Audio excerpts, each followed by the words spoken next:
கடலலை கொஞ்சும் திருச்செந்தூரில் விஸ்வரூபமே வேலையா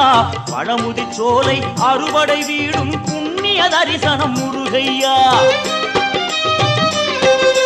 திருநீர் அணிந்து வரும் போது நெஞ்சில் நிம்மதி பிறக்குது கந்தையா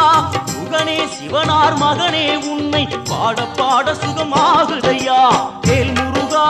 அரோகரா அரோகரா வேல் முருகா